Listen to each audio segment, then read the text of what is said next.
Hi, நான் தான் உங்க தேஜஸ்ரீ திருத்தணியில இருந்து. தைப்பூசத்துக்கு டே பிஃபோர் என்னெல்லாம் வேலைப்பாடுகள் பண்ணோம் அப்படின்றது தான் இந்த மினி விளாக்ல இருக்க போகுது. ஆனா ஆல்ரெடி நீங்க தைப்பூச விளாகே பார்த்திருப்பீங்க. பட் இருந்தாலும் கொஞ்சம் பொறுத்துக்கிட்டு இந்த விளாகையும் பாத்துருங்க. இன்னைக்கு ஷாப்ல நம்ம ஸ்டூடெண்ட்ஸ்க்கு ப்ளோ ட்ரை கிளாஸ் இருந்துச்சு. அந்த கிளாஸ் டீச் பண்ண உடனே ஒரு கஸ்டமர் சாரி கொண்டு வந்திருந்தாங்க நம்மள இன்ஸ்டால பார்த்துட்டு. ஸோ அவங்களுக்கு பெர்ஃபெக்டா மெஷர்மெண்ட்ஸ் எடுத்து சாரி பாக்ஸ் ஹோல்டிங் பண்ணி நீட்டா வச்சு நிறைய பேர் இன்ஸ்டால பார்த்துட்டு நேர்ல கடைக்கு தேடி வரீங்க. ரொம்ப தேங்க்ஸ் அண்ட் ரொம்ப ஹாப்பியா. ஹேர் கட் கிளாஸ் வந்து இன்னைக்கு யூவி அதெல்லாம் ப்ராக்டிஸ் பண்ணாங்க. ஸோ பசங்க ப்ராக்டிஸ் பண்ணதுக்கு அப்புறம் காரே எப்படி இருக்குன்னு பாருங்க, அவ்வளோ குப்பையா இருந்துச்சு. நம்ம ஷாப்புக்கு சர்வீஸ்க்கு வரவங்க தாராளமா வாங்க. ஏன்னா 2 ரூம் தனியா இருக்கும். ஸோ கிளாஸ்க்கு ஒரு ரூமும் சர்வீஸ்க்கு ஒரு ரூமும். ஸோ அது உங்களுக்கு எந்த ஒரு டிஸ்டர்பன்ஸும் இருக்காது.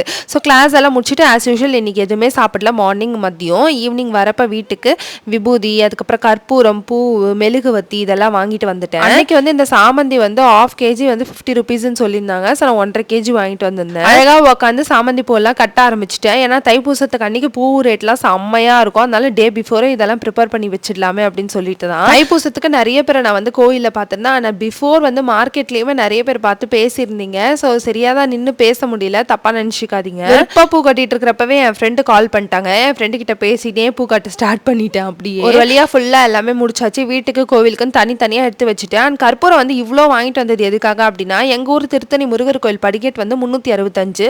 ஸோ நான் 365 படிக்கட்டுக்கும் வந்து கற்பூரம் வச்சுக்கிட்டே வரேன் அப்படின்னு சொல்லி நான் வேண்டியிருந்தேன். ஸோ அதுக்காக தான் ஃபர்ஸ்ட் அந்த கவுண்ட்லாம் பார்த்துக்கலாமே அப்படின்னு சொல்லிட்டு ஒரு தட்டில் போட்டுட்டு இருந்தேன். எனக்கு என்னமோ 3 பேக்கெட்ஸே போதுன்ற மாதிரி தோணுச்சு. ஆனால் கடைக்காரர் வந்து பிரெயின் வாஷ் பண்ணி 4 பேக்கெட்ஸ் கொடுத்துட்டாங்க. பட் நான் எண்ணி பார்த்ததுல அந்த 3 பேக்கெட்ஸ்லேயே தாராளமாக எக்ஸஸாக இருந்துச்சு.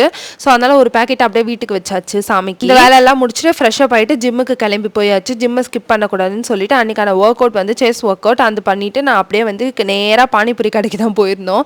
ரொம்ப பசியாக இருந்துச்சு, தாங்கவே முடியல. அதனால கொஞ்சம் பானிபூரி சாப்பிட்டுட்டு வீட்டுக்கு வந்து இட்லி சுட்டு கொடுத்தாங்க, அதை சாப்பிட்டேன். இது 2 தான் இன்னைக்கு ஃபுல்லாகவே சாப்பிட்டேன். சேனலில் இன்னும் சப்ஸ்கிரைப் பண்ணலன்னா பண்ணிக்கோ.